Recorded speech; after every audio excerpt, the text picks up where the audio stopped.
ध्यान साधना एक ऐसी युक्ति है जो संपूर्ण व्यक्तित्व का विकास करती है, जिससे हम संपूर्ण मन की शांति प्राप्त करते हैं। साधना का तीसरा स्तर है स्तुति साधना। इस साधना में भक्तों द्वारा अपने इष्ट देव का गुणगान किया जाता है। इसमें हम अपने ईश्वर का स्वरूप, उनकी महिमा तथा उनकी शक्तियों के विषय में गुणगान करते हैं और निरंतर आस्था रखकर उनको पाने का प्रयास करते रहते हैं। साधना का चौथा स्तर है मूर्ति पूजा। इस साधना में साधक सिद्धि प्राप्त करने के लिए भगवान की मूर्ति को दिन रात पूजा करता है और अपनी मनोकामनाओं को पूर्ण करने के लिए भगवान से प्रार्थना करता है। मूर्ति पूजा में साधक किसी पत्थर, मिट्टी या अन्य चीजों से अपने इष्ट देव की प्रतिमा तैयार करता है और उसमें सर्वगुण संपन्न परमात्मा की छवि को महसूस करता है। मित्रों, अभी तक आपने ये जाना कि साधना क्या होती है तथा इसके कितने स्तर होते हैं। अब हम जानेंगे कि साधनाएं किस प्रकार से की जाती हैं। हिंदू धर्म में सिद्धियों को प्राप्त करने के लिए हजारों प्रकार की साधनाओं का वर्णन किया गया है, परंतु हम आपको इस वीडियो में मुख्य 4 प्रकार से की जाने वाली साधनाओं के बारे में बताएंगे, जिसके माध्यम से आप हजारों प्रकार के लाभ प्राप्त कर सकते हैं। इन्हीं साधनाओं के द्वारा मन को एकाग्र किया जाता है और व्यक्ति विभिन्न प्रकार की सिद्धियों का स्वामी बन जाता है। पहला, तंत्र साधना से व्यक्ति अपने अंदर कई तरह की रहस्यमयी शक्तियों को जान सकता है और आत्म शक्ति का विकास कर सकता है। तंत्र साधना एक ऐसी प्रक्रिया है जिससे हम अपनी आत्मा और मन को बंधन से मुक्त कराते हैं। इस प्रक्रिया से शरीर और मन शुद्ध होता है और ईश्वर का अनुभव करने में सहायक सिद्ध होता है। तंत्र साधना की प्रक्रिया से हम भौतिक और आध्यात्मिक जीवन की हर समस्याओं का हल निकाल सकते हैं। परंतु कुछ लोग में तंत्र साधना, तंत्र विद्या या तंत्र शास्त्र का नाम सुनते ही भय व्याप्त हो जाता है, क्योंकि ऐसा माना जाता है कि यह कोई भयानक विद्या या अघोरियों की साधना होगी, लेकिन ऐसा कुछ नहीं है। अघोर साधना अलग होती है और तंत्र साधना अलग होती है, क्योंकि तंत्र, मंत्र और यंत्र में तंत्र को सबसे पहले रखा गया है।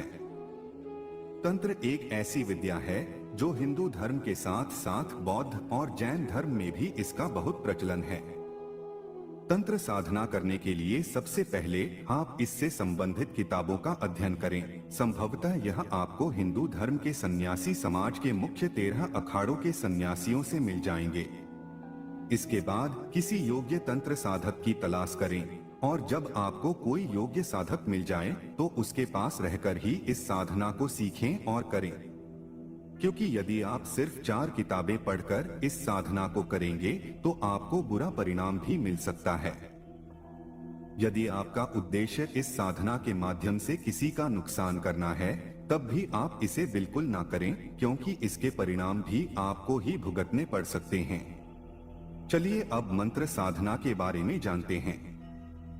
यह एक ऐसी साधना है जिसके द्वारा हम सांसारिक बाधाओं को तोड़कर आध्यात्मिकता की ओर बढ़ते हैं, जिससे हमारी जीवन की सारी समस्याएं समाप्त हो जाती हैं।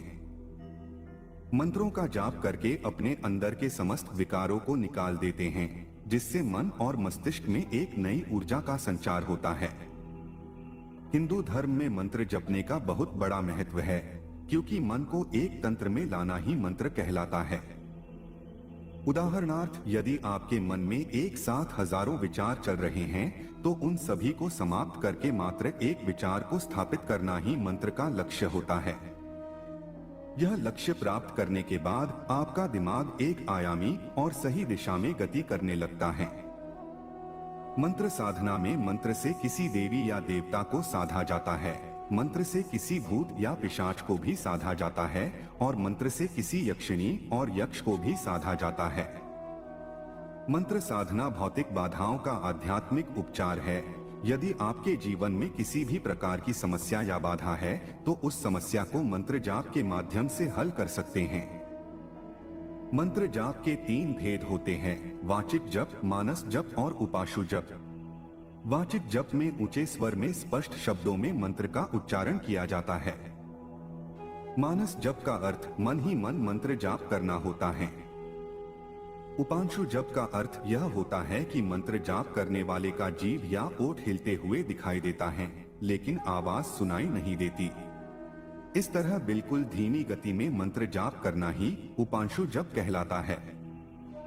मंत्र साधना में विशेष ध्यान देने वाली बात है मंत्र का सही उच्चारण करना। दूसरी बात, जिस मंत्र का जाप अथवा अनुष्ठान करना है उसका अर्घ्य पहले से चढ़ाकर रखना चाहिए। मंत्र साधना के लिए आवश्यक है कि मंत्र को गुप्त रखा जाए, तभी प्रतिदिन मंत्र का जाप करने से सिद्धि प्राप्त होती है। किसी विशिष्ट सिद्धि के लिए सूर्य अथवा चंद्र ग्रहण के समय किसी भी नदी में खड़े होकर मंत्र जाप करना चाहिए, क्योंकि इसमें किया गया मंत्र जाप शीघ्र लाभदायक होता है। चलिए अब जानते हैं कि यंत्र साधना क्या होती है और इसे कैसे किया जाता है। अंकल, एक अश्वगंधा, एक शिलाजीत, एक सफेद मूसली, एक गोक्षुरा है और इसे कैसे किया जाता है।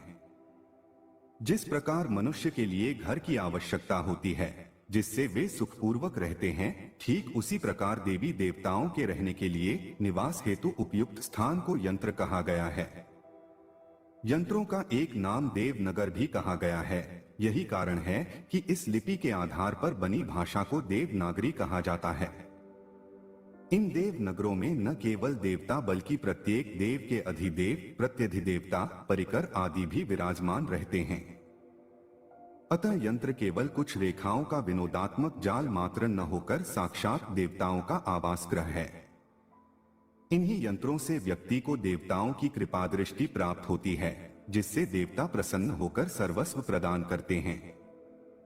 इन यंत्रों के प्रभाव से सभी प्रकार की भौतिक सुख, समृद्धि, ऐश्वर्य, नवग्रहों की शांति, विघ्न बाधाओं का नाश, शत्रु नाश तथा मृत्यु तुल्य कष्टों का निवारण प्राप्त किया जाता है। जैसे यदि किसी व्यक्ति को अपने जीवन में धन का अभाव है तो वह श्री यंत्र स्थापित कर उसकी पूजा अर्चना के द्वारा अपने लक्ष्य को शीघ्र ही प्राप्त कर सकता है। हमारे शास्त्रों में भिन्न भिन्न यंत्रों का उल्लेख है, जिससे व्यक्ति किसी एक यंत्र पर ध्यान केंद्रित करते हुए संपूर्ण ब्रह्मांड के विस्तार को अनुभव कर सकता है। यंत्र मुख्य रूप से 4 प्रकार के होते हैं, जिसे रेखा प्रधान, संख्या प्रधान, आकृति प्रधान, बीजाक्षर प्रधान कहा गया है। यंत्र साधना के लिए कुछ जरूरी नियम बनाए गए हैं, जिसमें सबसे पहले तो प्राण प्रतिष्ठित यंत्र की ही पूजा की जाती है। यह किसी भी मंदिर, योग्य और सिद्ध ब्राह्मण, ज्योतिष या तंत्र विशेषज्ञ से प्राप्त कर सकते हैं। यंत्र साधना के लिए सबसे उत्तम दिन शुक्रवार को माना जाता है। इस दिन सुबह स्नान कर एक थाली में लाल कपड़ा रखें और यंत्र को स्थापित करें। यंत्र के सामने लक्ष्मी मंत्र, श्री सूक्त या दुर्गा सप्तशती से देवी के किसी भी श्लोक का पाठ करें। इस तरह यंत्र साधना करने से आप अनेकों प्रकार के लाभ प्राप्त कर सकते हैं। अभी तक आपने तंत्र, मंत्र और यंत्र साधना के बारे में जाना। अब हम जानेंगे कि योग साधना क्या होती है और इसे किस प्रकार से किया जाता है।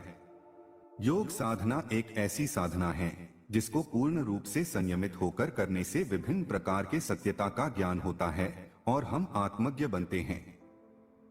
यह साधना जीवन को सुख, शांति और आनंदित करती है तथा यह आत्मा और परमात्मा से मिलन कराने का एक माध्यम भी होता है। योग साधना मनुष्य जीवन के लिए बहुत महत्वपूर्ण माना गया है, क्योंकि योग से ही हमारा शरीर स्वस्थ और निरोगी रहता है, जिससे पूरे शरीर में नई ऊर्जा का संचार होता रहता है। इसलिए योग साधना को सभी साधनाओं में श्रेष्ठ मानी गई है, क्योंकि यह शुद्ध, सात्विक और प्रायोगिक है और इसके परिणाम भी तुरंत और स्थायी होते हैं। शास्त्रानुसार योग साधना के 8 अंग बताए गए हैं, जिन्हें अष्टांग योग भी कहा जाता है। ये 8 अंग यम, नियम, आसन, प्राणायाम, प्रत्याहार, धारणा, ध्यान तथा समाधि है। साधक इसी योग साधना द्वारा अष्ट सिद्धियों को प्राप्त करता है और अपनी सभी तरह की मनोकामनाओं को पूर्ण करता है। साधना के बारे में कुछ ऐसी बातें हैं जिसे जानना आपके लिए अति आवश्यक है, तो चलिए उन बातों को जानते हैं। किसी भी साधना में वही व्यक्ति सफल हो सकता है जिसके मन में अपार श्रद्धा होती है। श्रद्धा पूरे मन से होनी चाहिए, क्योंकि हमारा मन ही ईश्वर से टकराकर अनुभूति प्राप्त करता है और सफलता मिलती है। किसी भी प्रकार की साधना से सिद्धि प्राप्त करने के लिए हमारे मन मस्तिष्क में निर्विकार होना जरूरी है, क्योंकि जब मस्तिष्क में किसी भी प्रकार की कोई विकार नहीं होंगे और अन्य प्रकार के विचार भी नहीं होंगे, तभी हम अपनी साधना के द्वारा हर सिद्धि को प्राप्त कर सकते हैं। यदि हमारा मन निर्विकार नहीं होगा तो हमारे ऊपर कई प्रकार के विचार आघात करेंगे, जिसके फल स्वरूप हम भी सामान्य बने रहेंगे। यदि किसी भी प्रकार के मंत्र को प्रभावित करना चाहते हैं तो मन का निर्विकार होना आवश्यक है, तभी हम मंत्र पर प्रभाव डालने में समर्थ हो पाएंगे। किसी भी व्यक्ति के जीवन में सबसे बड़ा शत्रु उसका घमंड होता है, क्योंकि घमंड आदमी को निर्बल बना देता है। ठीक यही स्थिति साधना में भी होती है। इसलिए साधना में कभी भी किसी प्रकार का घमंड नहीं करना चाहिए, बल्कि आप यह सोचें कि जिस साधना या सिद्धि को हम प्राप्त कर रहे हैं, इससे पहले भी कई लोगों ने इसे प्राप्त कर लिया है और हमसे ज्यादा ऊंचे स्तर पर ज्ञान प्राप्त किया है। जब इस तरह का विचार आपके मन में रहेगा, तभी आपको उपलब्धि प्राप्त होगी।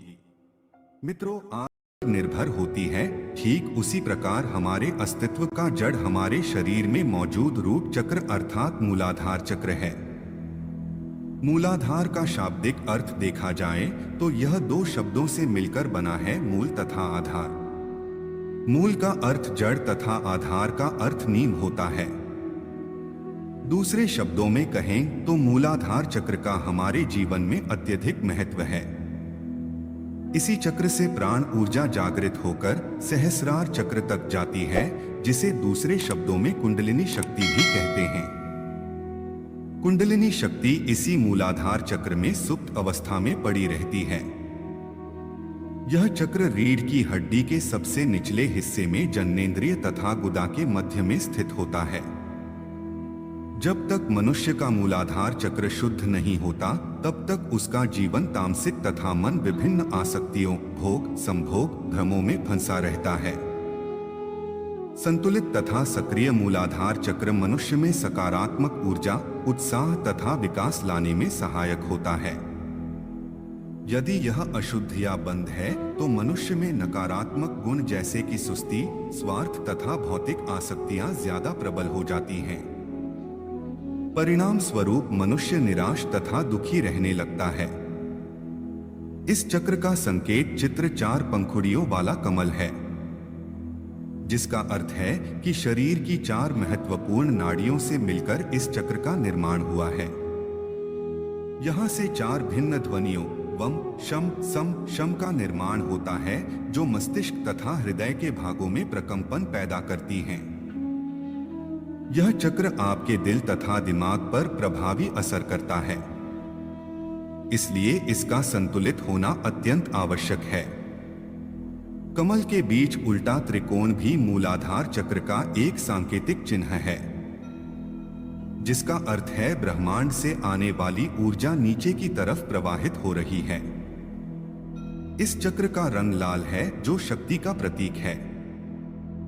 शक्ति अर्थात ऊर्जा, गति, जागृति तथा विकास। यदि मूलाधार चक्र सक्रिय और संतुलित है तो मनुष्य के जीवन में सकारात्मक प्रगति होती रहती है। हमारा शरीर 5 तत्व धरती, पानी, आकाश, हवा, अग्नि से मिलकर बना हुआ है। मूलाधार चक्र पृथ्वी तत्व से जुड़ा हुआ है। सक्रिय होने पर पृथ्वी के सारे गुण मनुष्य के अंदर दिखाई देते हैं। इस चक्र को सक्रिय करने के लिए कुछ मुद्राएं, योगासन, मंत्र तथा कई ध्यान की विधियां हैं। यदि आप अपने मूलाधार चक्र को सक्रिय अथवा संतुलित करने का प्रयास कर रहे हैं तो इन क्रियाओं के साथ साथ आपको अपने कर्मों पर भी विशेष ध्यान देने की आवश्यकता है। यहाँ पर आपको कम समय में मूलाधार चक्र को सक्रिय करने के लिए एक छोटी सी विधि बता रहे हैं। कुर्सी पर या जमीन पर आसान बिछाकर आरामदायक स्थिति में बैठ जाएं। अपनी रीढ़ की हड्डी को एकदम सीधा रखें। ध्यान मुद्रा में ही अपने अंगूठे तथा तर्जनी उंगली को मिलाकर हथेलियों को घुटने पर रख आकाश की तरफ खोलें। आंखें बंद कर 3 लंबी गहरी सांस ले तथा छोड़ दें। अपना सारा ध्यान पेरिनियम अर्थात जननेंद्रिय तथा गुदा के बीच केंद्रित करें। ध्यान को बिना कहीं भटकाए गहरी तथा लंबी सांस लें, रोके रखें तथा छोड़ दें। सांसों के आवागम के साथ मूलाधार चक्र के आस पास हो रही प्रतिक्रिया पर ध्यान दें। यह विधि आपको हर रोज करनी है। अपने ध्यान को एकाग्र करने का प्रयास करते रहना है। जैसे जैसे आप इसका निरंतर अभ्यास करते जाएंगे, वैसे वैसे आपको इसका सकारात्मक प्रभाव दिखने लगेगा। मूलाधार चक्र सक्रिय होने का कोई निश्चित समय नहीं है। यह आपके ध्यान सीमा पर निर्भर करता है। इसलिए आपको इसका नियमित रूप से अभ्यास करते रहना है। इसके अलावा आप मंत्र उच्चारण द्वारा भी मूलाधार चक्र को सक्रिय अथवा संतुलित कर सकते हैं। योगासन द्वारा भी मूलाधार चक्र को सक्रिय अथवा संतुलित किया जा सकता है। इसके यह 3 योगासन प्रमुख है। पहला, ताड़ासन अर्थात पर्वतासन। हमने देखा मूलाधार चक्र पृथ्वी से जुड़ा हुआ है। ताड़ासन अर्थात पर्वतासन पृथ्वी से आपके संबंधों को मजबूत करता है, आपके शरीर को मन से जोड़कर आपको वर्तमान में जीने की प्रेरणा देता है। दूसरा, वीरभद्रासन। मूलाधार चक्र के आसपास जितने भी शरीर के अंग हैं, जैसे कि घुटने, पैर, कूल्हे इत्यादि, यह आसन उन अंगों को मजबूत करता है। पृथ्वी के साथ आपके संबंधों में दृढ़ता लाता है तथा आपके मूलाधार चक्र को बैलेंस करने में मदद करता है। तीसरा, सेतुबंध आसन। यह मुद्रा आपके पैरों को मजबूती से धरती के साथ जोड़ता है तथा मूलाधार चक्र से उत्पन्न होने वाली ऊर्जा को आपके रीढ़ की हड्डियों में से सुचारू रूप से प्रवाहित करने में मदद करता है। मूलाधार चक्र की सक्रियता के साथ आपको शरीर के विभिन्न हिस्सों में झुनझुनी या गर्माहट का आभास हो सकता है। जैसा कि यह प्रथम चक्र है, तो इसके खुलते ही ऊर्जा अपना स्थान बदलकर पूरे शरीर में फैलने लगती है। इसलिए यह लक्षण मुख्य रूप से पाया जाता है। आप स्वयं को प्रकृति के प्रति अत्यधिक आकर्षित पाएंगे। भौतिकता से हटकर आपका मन धरातल की तरफ खींचने लगता है। साधारण और शांत जीवन व्यतीत करना अच्छा लगता है। नींद का स्वरूप बदल सकता है। ऊर्जा जब इस चक्र से ऊपर की ओर प्रवाहित होना शुरू करती है, तो अनेक शारीरिक तथा मानसिक परिवर्तन होते हैं। कुछ लोगों को बेचैनी की वजह से जल्दी नींद न आने की शिकायत हो सकती है, किंतु घबराने की आवश्यकता नहीं। जैसे ही ऊर्जा अपना रास्ता खोज लेती है, सब कुछ सामान्य हो जाता है। दोस्तों, वैदिक सनातन से जुड़े रोचक एवं ज्ञानवर्धक वीडियोस देखने के लिए धर्मलेख चैनल पर निर्भर होती है। ठीक उसी प्रकार हमारे अस्तित्व का जड़ हमारे शरीर में मौजूद रूट चक्र अर्थात मूलाधार चक्र है। मूलाधार का शाब्दिक अर्थ देखा जाए तो यह 2 शब्दों से मिलकर बना है, मूल तथा आधार। मूल का अर्थ जड़ तथा आधार का अर्थ नींव होता है। दूसरे शब्दों में कहें तो मूलाधार चक्र का हमारे जीवन में अत्यधिक महत्व है। इसी चक्र से प्राण ऊर्जा जागृत होकर सहस्रार चक्र तक जाती है, जिसे दूसरे शब्दों में कुंडलिनी शक्ति भी कहते हैं। कुंडलिनी शक्ति इसी मूलाधार चक्र में सुप्त अवस्था में पड़ी रहती है। यह चक्र रीढ़ की हड्डी के सबसे निचले हिस्से में जननेंद्रिय तथा गुदा के मध्य में स्थित होता है। जब तक मनुष्य का मूलाधार चक्र शुद्ध नहीं होता, तब तक उसका जीवन तामसिक तथा मन विभिन्न आसक्तियों, भोग, संभोग, भ्रमों में फंसा रहता है। संतुलित तथा सक्रिय मूलाधार चक्र मनुष्य में सकारात्मक ऊर्जा, उत्साह तथा विकास लाने में सहायक होता है। यदि यह अशुद्ध या बंद है, तो मनुष्य में नकारात्मक गुण जैसे कि सुस्ती, स्वार्थ तथा भौतिक आसक्तियां ज्यादा प्रबल हो जाती हैं। परिणाम स्वरूप मनुष्य निराश तथा दुखी रहने लगता है। इस चक्र का संकेत चित्र 4 पंखुड़ियों वाला कमल है, जिसका अर्थ है कि शरीर की 4 महत्वपूर्ण नाड़ियों से मिलकर इस चक्र का निर्माण हुआ है। यहाँ से 4 भिन्न ध्वनियों वम, शम, सम, शम का निर्माण होता है, जो मस्तिष्क तथा हृदय के भागों में प्रकंपन पैदा करती हैं। यह चक्र आपके दिल तथा दिमाग पर प्रभावी असर करता है, इसलिए इसका संतुलित होना अत्यंत आवश्यक है। कमल के बीच उल्टा त्रिकोण भी मूलाधार चक्र का एक सांकेतिक चिन्ह है, जिसका अर्थ है ब्रह्मांड से आने वाली ऊर्जा नीचे की तरफ प्रवाहित हो रही है। इस चक्र का रंग लाल है, जो शक्ति का प्रतीक है। शक्ति अर्थात ऊर्जा, गति, जागृति तथा विकास। यदि मूलाधार चक्र सक्रिय और संतुलित है तो मनुष्य के जीवन में सकारात्मक प्रगति होती रहती है। हमारा शरीर 5 तत्व धरती, पानी, आकाश, हवा, अग्नि से मिलकर बना हुआ है। मूलाधार चक्र पृथ्वी तत्व से जुड़ा हुआ है। सक्रिय होने पर पृथ्वी के सारे गुण मनुष्य के अंदर दिखाई देते हैं। इस चक्र को सक्रिय करने के लिए कुछ मुद्राएं, योगासन, मंत्र तथा कई ध्यान की विधियां हैं। यदि आप अपने मूलाधार चक्र को सक्रिय अथवा संतुलित करने का प्रयास कर रहे हैं तो इन क्रियाओं के साथ साथ आपको अपने कर्मों पर भी विशेष ध्यान देने की आवश्यकता है। यहाँ पर आपको कम समय में मूलाधार चक्र को सक्रिय करने के लिए एक छोटी सी विधि बता रहे हैं। कुर्सी पर या जमीन पर आसान बिछाकर आरामदायक स्थिति में बैठ जाएं। अपनी रीढ़ की हड्डी को एकदम सीधा रखें। ध्यान मुद्रा में ही अपने अंगूठे तथा तर्जनी उंगली को मिलाकर हथेलियों को घुटने पर रख आकाश की तरफ खोलें।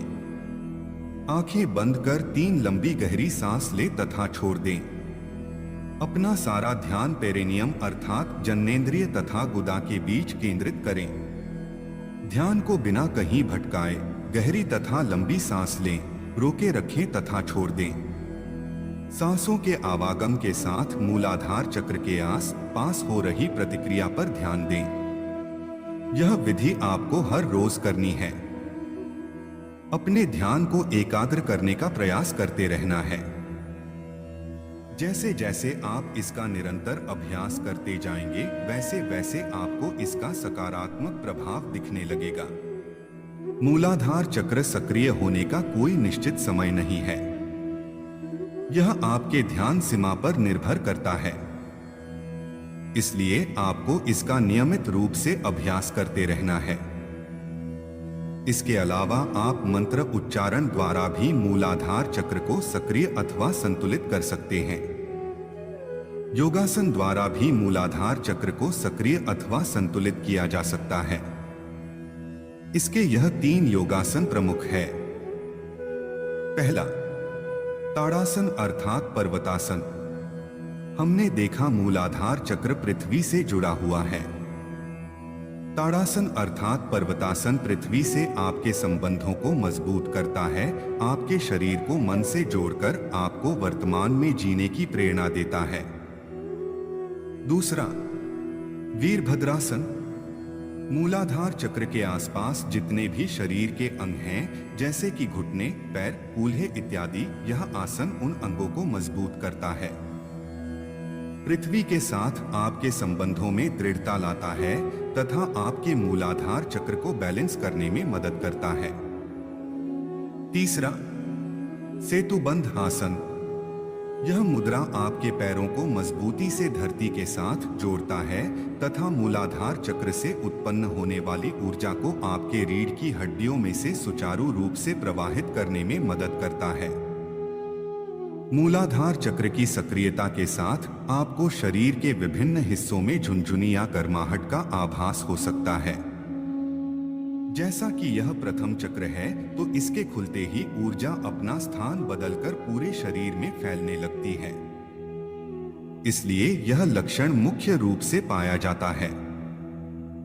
आप स्वयं को प्रकृति के प्रति अत्यधिक आकर्षित पाएंगे।